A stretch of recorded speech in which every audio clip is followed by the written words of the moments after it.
Friends அனைவருக்கும் வணக்கம். நம்மளோட மங்களம்ஸ் கிச்சனில் இன்றைக்கி ரொம்பவே மொறுன்னு ஒரு ஸ்நாக்ஸு ரிங் முறுக்கு எப்படி பண்ணுறதுன்னு பார்க்க போகிறோம். ஸோ பாருங்கள், இவ்வளோ கிறிஸ்பியாக இருக்குன்னு ஹோல்ஸ் வந்திருக்கு பாருங்கள். நல்லா மொறு டேஸ்ட்டாக இருக்கும். ஒரு கப் அரிசி மாவு மட்டும் இருந்தால் போதும்.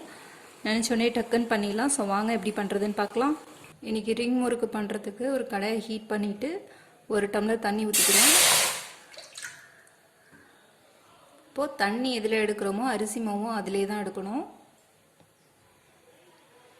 தண்ணி இப்போ நல்லா கொதிக்கணும். இப்போ தண்ணியிலேயே உப்பு தேவையான அளவு போட்டுக்கலாம். உப்பு நான் ஒரு 1/2 டீஸ்பூன் போடுறேன். இப்போது உப்பு கரெக்டான அளவு எப்படி தெரிஞ்சுக்கிறதுனா, உப்பு போட்டுட்டு நல்லா கலந்து விட்டுட்டு இந்த தண்ணியை டேஸ்ட் பண்ணி பார்த்தீங்கன்னா உப்பு கரெக்டாக இருக்கணும். அதிகமாக இருக்கக்கூடாது, இந்த தண்ணியில் கரெக்டாக இருக்கணும். ஸோ அது மாதிரி இருந்தால் உப்போட அளவு கரெக்டாக தெரிஞ்சிடும். நீங்கள் இந்த ஸ்டேஜ்லேயே உப்பை செக் பண்ணிக்கோங்க. அதுக்கப்புறம் 1/4 டீஸ்பூன் மஞ்சத்தூள் அதிலே போட்டுக்கோங்க. மிளகாத்தூள் 1/2 டீஸ்பூன் போட்டுக்கிறேன். சீரகம் அதிலே போட்டுக்கிறேன். சீரகம் 1 ஸ்பூன் போட்டுக்கோங்க.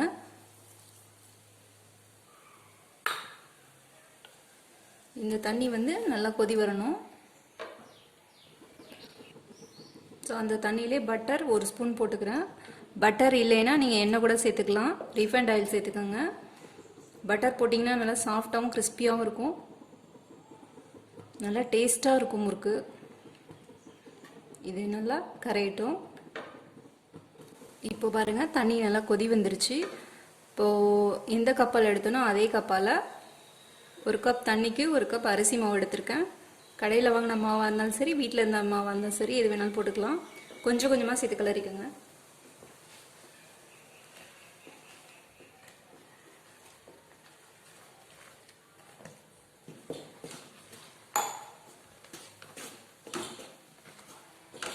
கொஞ்சம் கெட்டியானா ஆஃப் பண்ணிகிட்டே கிளறிக்கலாம்.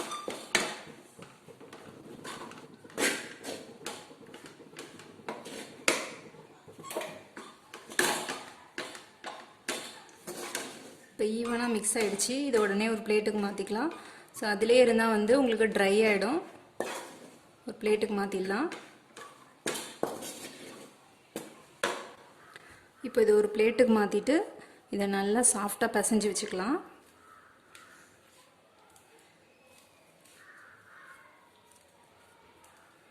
கொஞ்சம் சூடாக இருக்கும், கொஞ்சம் மெதுவாக பிசைஞ்சிக்கலாம், ஒன்றும் பிரச்சனை இல்லை.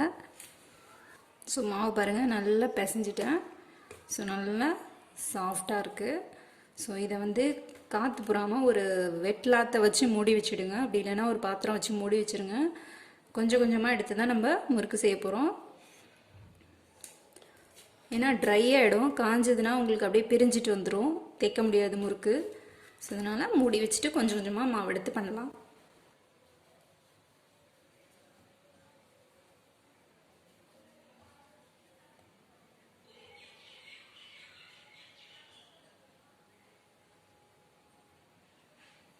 பாருங்கள், இது மாதிரி அழகாக குட்டி குட்டியாக செஞ்சுக்கோங்க.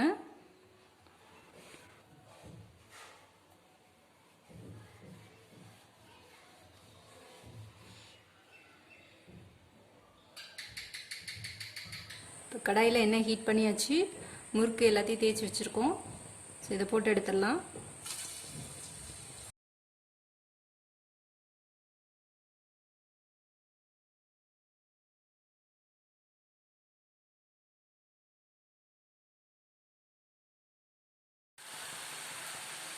முறுக்கு போட்டோடனே கிளறி விடாமல் கொஞ்சம் நேரம் முறுக்கு மேலே வந்துடும். அதுக்கப்புறம் திருப்பி விடலாம்.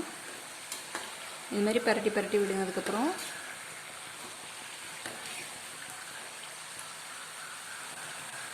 இப்போ எண்ணெய் சலசலப்பு இது மாதிரி நின்றுச்சு.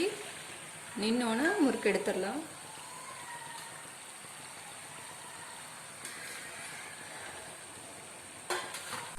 இப்போ எண்ணெய் அந்த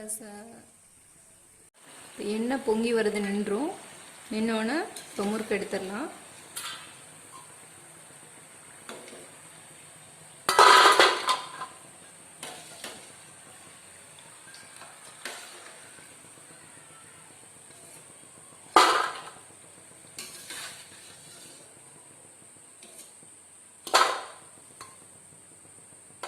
ஸோ நம்மளோட கிச்சனில் முறுமுறுன்னு சூப்பராக ரெடி பண்ணிட்டோம்.